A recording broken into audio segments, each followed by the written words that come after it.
You found it. It's the real news with your host, David Knight.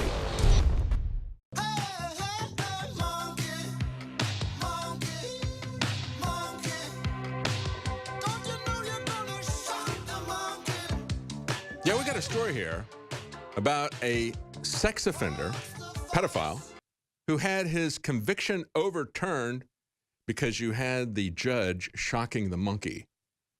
He had him, he wouldn't answer the questions of the judge. The judge had the bailiff put a shock vest on him and shock him repeatedly. I want to talk about that because this is in the broader perspective of population control that we're talking about.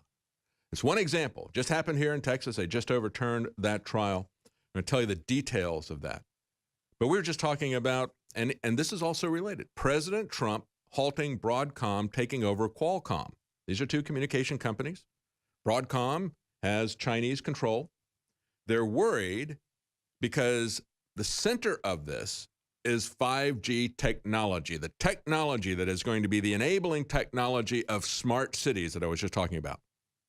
The control structure. As the military always says, you control the way people move, the way they communicate, and the way they shoot, you control the people. And this is a part of it. It's a broad, the smart cities agenda is a broad agenda to control the population completely. And so what they said was a shift to Chinese dominance. By the way, this was CFIUS, the same organization that looks at the Committee on Foreign Investment in the United States. This is the same committee that was at the center of the Uranium One scandal. They're supposed to look at proposed mergers and buyouts and look at them in terms of anti-competitiveness and national security. Of course, they failed to do that famously in the Uranium One scandal. They approved that, even though it was known that the individuals who are buying 20% at least is actually 20% of the known reserves there. They say they have more reserves there as well. But the individuals who are proposing to own that were known racketeering and criminals.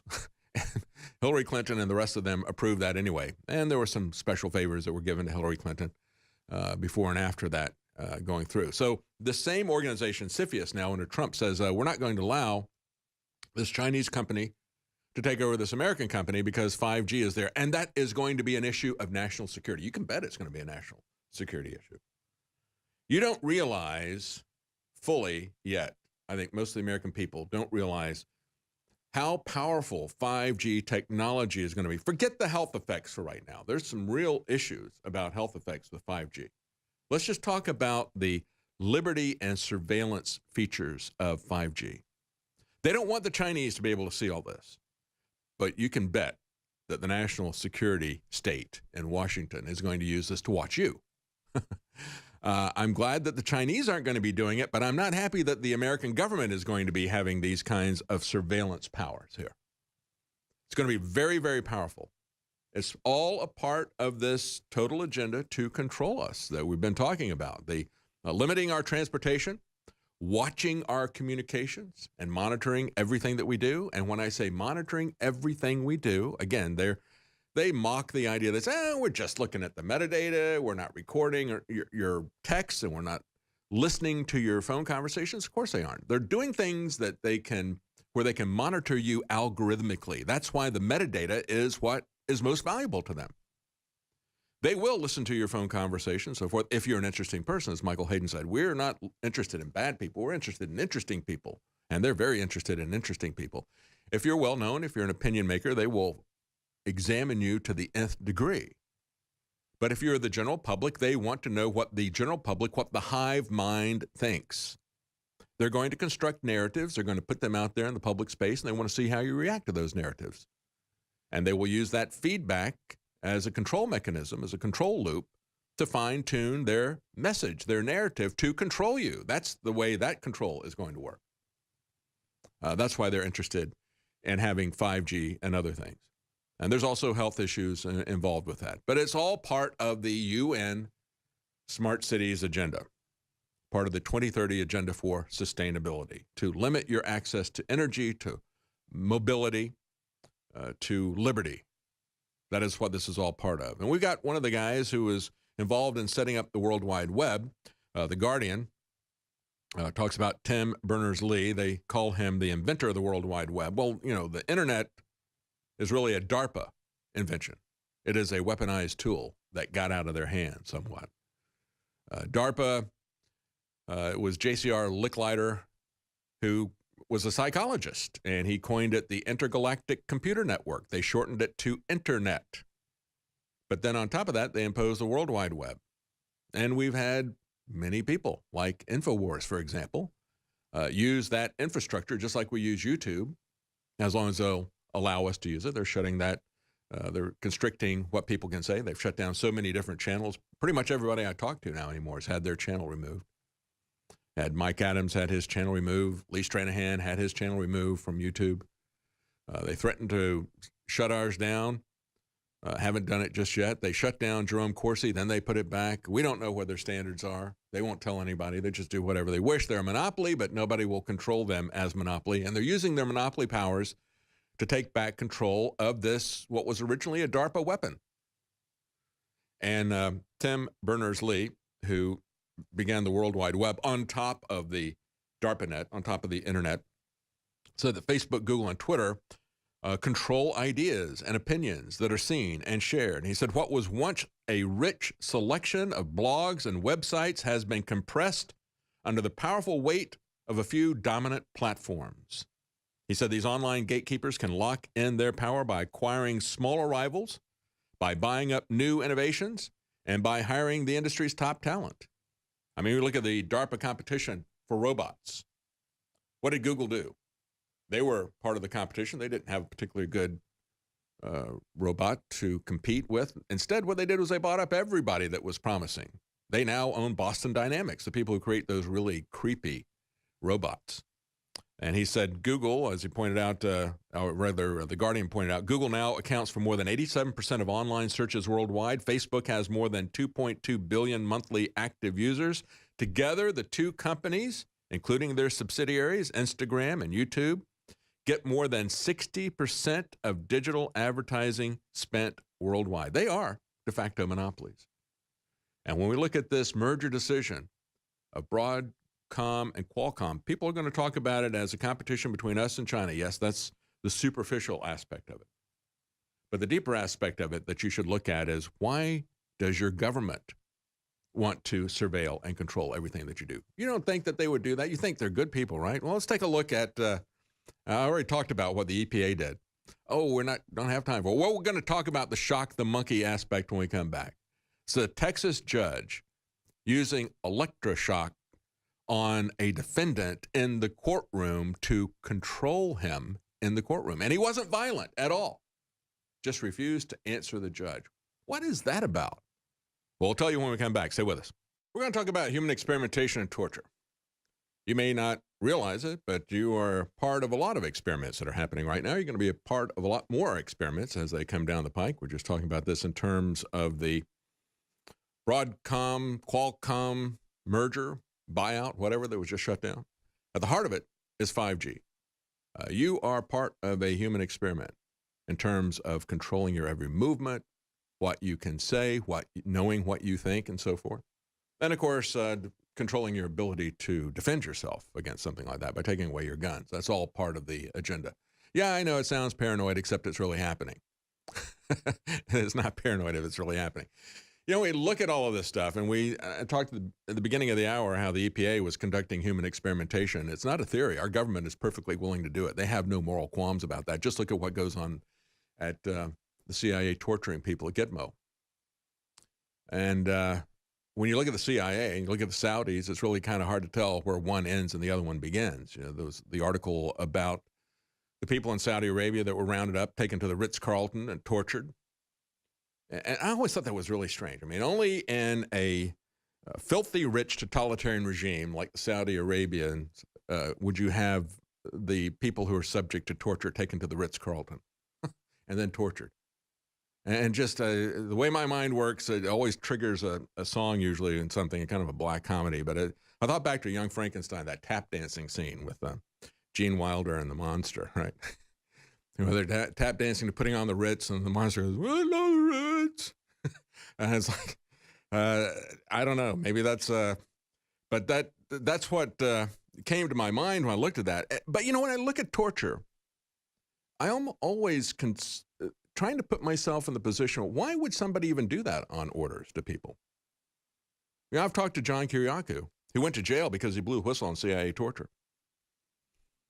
And he said he would do it again. But, he stands out. He's not like the rest of the people at the CIA. The rest of the people are perfectly fine doing that and covering it up. He's the only one who would blow the whistle on that. He's the only one who complained about it. He's the only one who went to jail, not the people who tortured people. He's the one who went to jail. The guy who blew the whistle on the torture. John Kiriakou, they sent him to jail. And when we look at the mindset of the people in government, you really don't think they're going to take away everything you've got if you don't fight these people for your freedom? That's not being paranoid, folks. That is being realistic. And I want to give you an insight into the mindset of people who are drunk with power, whether they're Saudi billionaires, Saudi princes, Saudi kings, whether they're somebody that works in the CIA, or whether they're a judge, because, judges they've got their own little kingdom there. And you don't do what they say. You don't jump as high as they tell you to jump. They feel entitled to do anything they want to you. Well, here's one judge out of Tarrant County in Texas.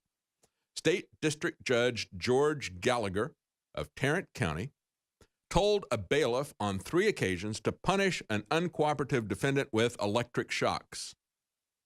And now the sex offender's conviction has been overturned. See, that's the bottom line of this.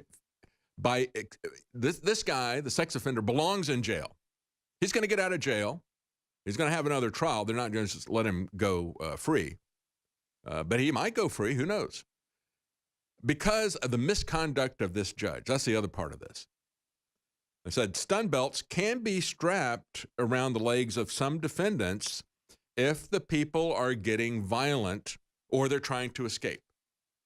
That was not the case in this particular case. They said in the case of Terry Lee Morris, who was convicted in 2014 of charges of soliciting sexual performance from a 15-year-old girl, an appeals court found that the judge used electric shocks as punishment after the defendant failed to answer the judge's questions properly. He declined to comment. In other words, taking the fifth. You want to take the fifth? Bring out the electric shock, bailiff, and put him on him. After enduring 50,000-volt shocks, Morris was apparently too scared to return to the courtroom, actually did not attend the remainder of his own trial. He appealed his conviction, alleging that the judge violated his constitutional rights by repeatedly shocking him for failing to answer questions while showing no signs of becoming violent or being a risk of flight. In other words, not trying to get out. And when we look at what's going on with this, this is very much like the Milgram experiment, isn't it? Remember the Milgram experiment where the psychologist had a guy who was running an experiment. He had the supposed test subject who was strapped into an electric shocking apparatus, but he was actually in on the gag. And the real test subject was the guy that was going to be administering the shock when the wrong answer was given. And the authority figure would tell him to administer a shock when they got the wrong answer and continually told him to up the ante until these people, just on the basis of authority, would administer lethal shocks to people. They thought were going to be lethal shocks.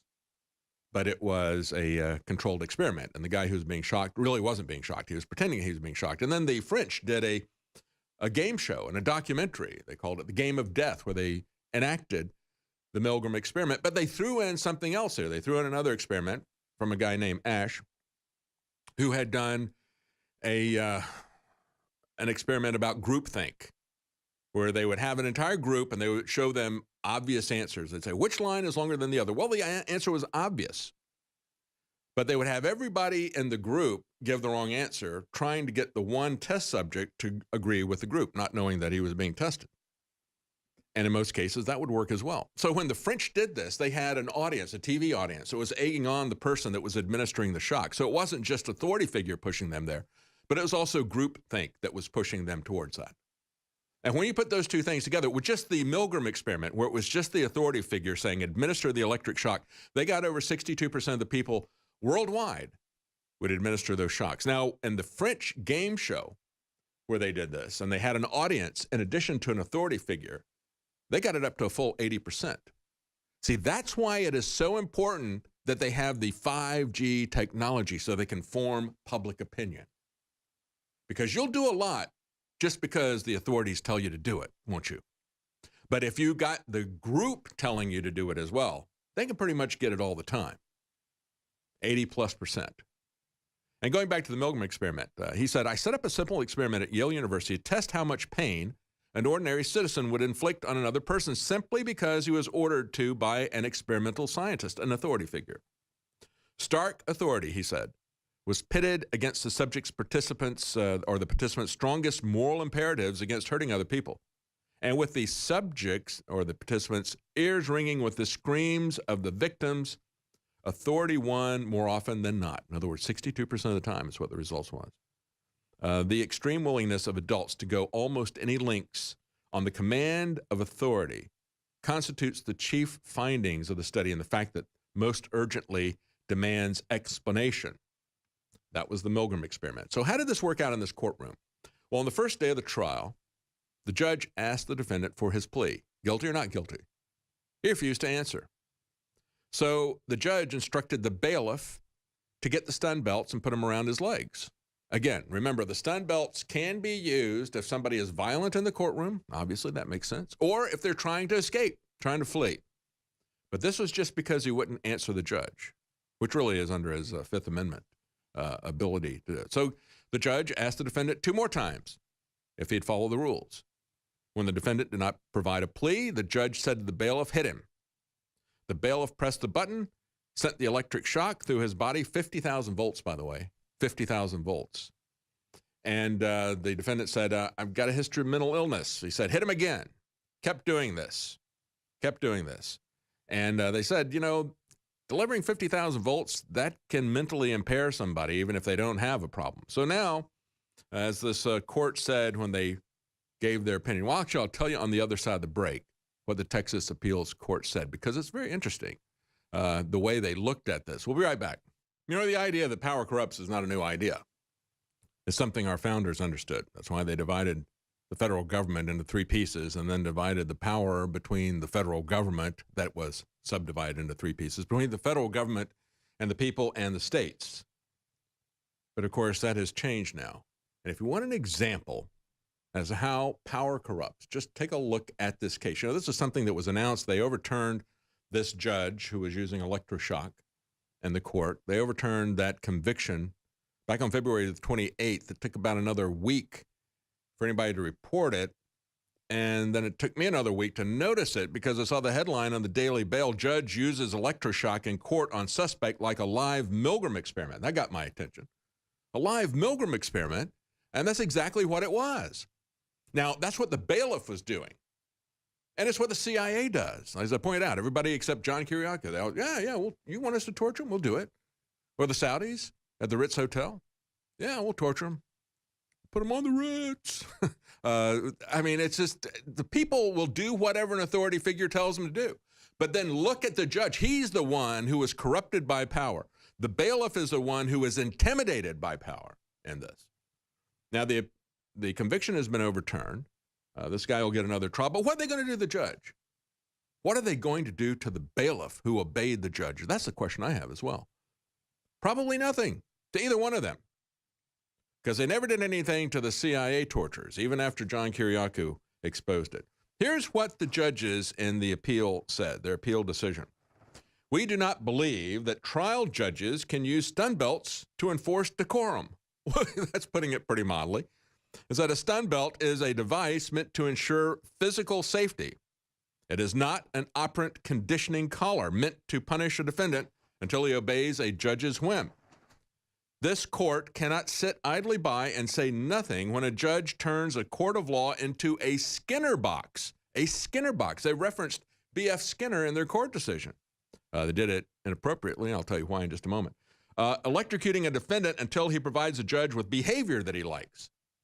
Again, the shock that can administer 50,000 volts, can mentally derange somebody to the extent they can't answer your questions, is only to be used on people who get violent or trying to escape and flee.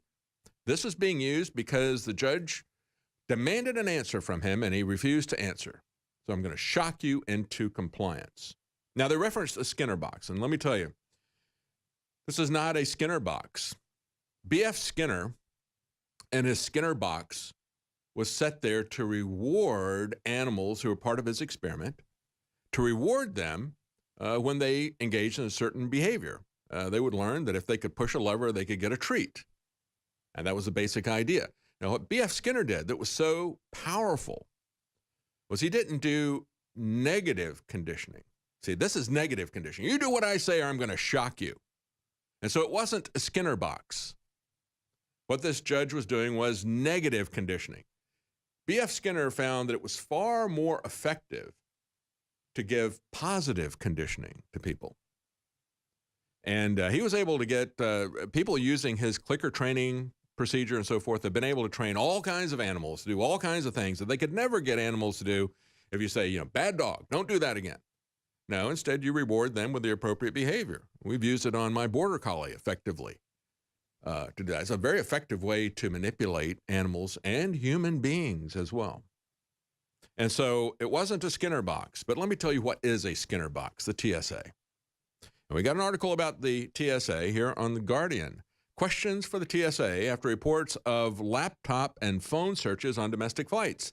They say there's a growing number of reports that the TSA is searching the electronic devices of passengers on domestic flights in the U.S., and there's a lawsuit that was just filed by the ACLU.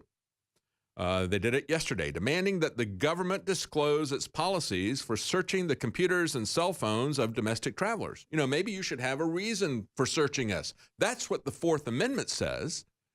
But of course, we've thrown out the Constitution completely.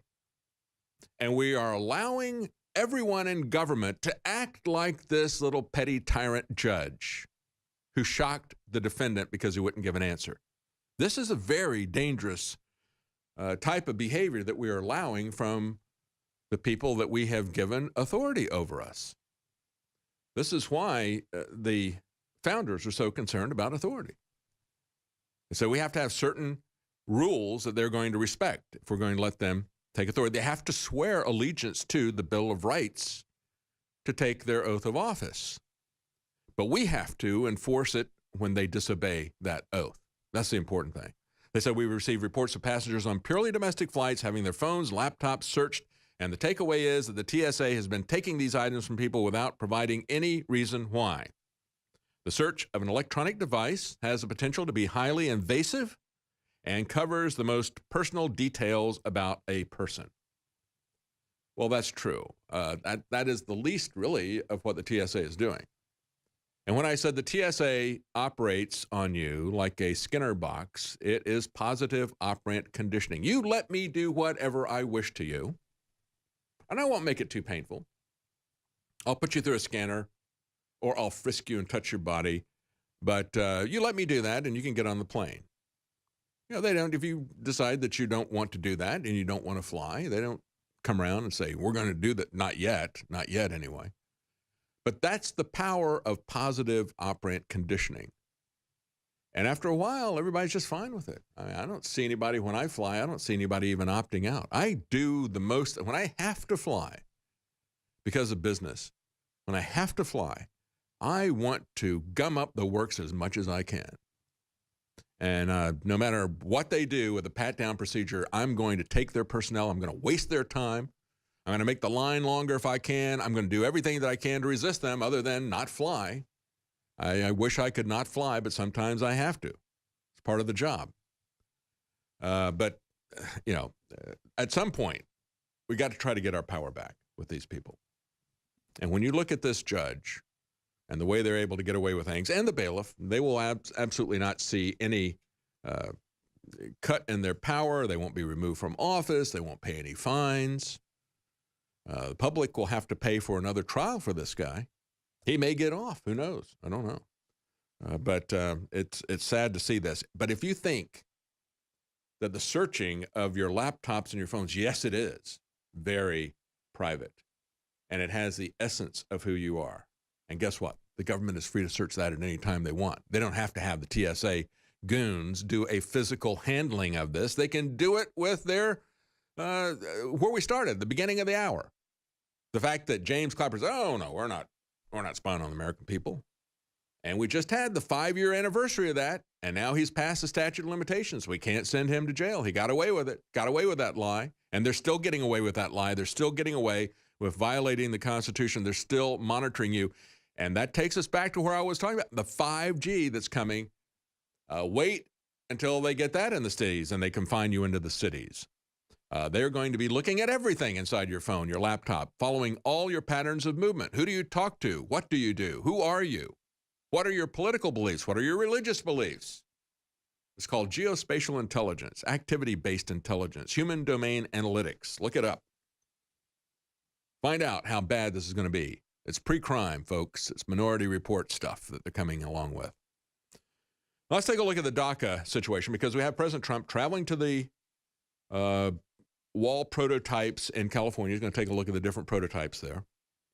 And I'm sure that everybody will be focused on the back and forth conflicts of protests and so forth. But let's take a look at DACA, because we had an interesting court finding. The EPA broke the law by delaying a smog rule, says the court. Said EPA Administrator Scott Pruitt was supposed to announce by October the 1st which areas of the country were in compliance with the 2015 Obama administration rule. This is a rule, not a law, not the border, okay? This is a rule that he decided that he released the information about the areas that did comply, but he did not release the information about the areas that did not comply. So what does this have to do with DACA? You had the EPA official delay performing his administrative duty. What is DACA? It is delayed action on childhood arrivals. It's the Obama administration saying they're not going to enforce not just a rule, but a law. They're not going to enforce the border. They're not going to enforce immigration law. They said we're going to delay it. That is now, in the opinion of a lot of these judges. Oh, by the way, there was a third federal judge that ruled on this DACA issue and Trump's ability to ignore the delaying of the enforcement. But you haven't heard about that judge on mainstream media, have you? He said Trump was perfectly within his rights to do that. You only heard about the California and the New York judge who said Trump can't do that. No, he has to continue delaying the enforcement of the law. When they just said the EPA has to enforce the law, they can't delay enforcement of it. Do you see the double standard that's going on here? That's the real issue with DACA. Of course, there's a bigger issue with that as well. But we don't have time for that. Thank you for joining us. That's the end of our program today.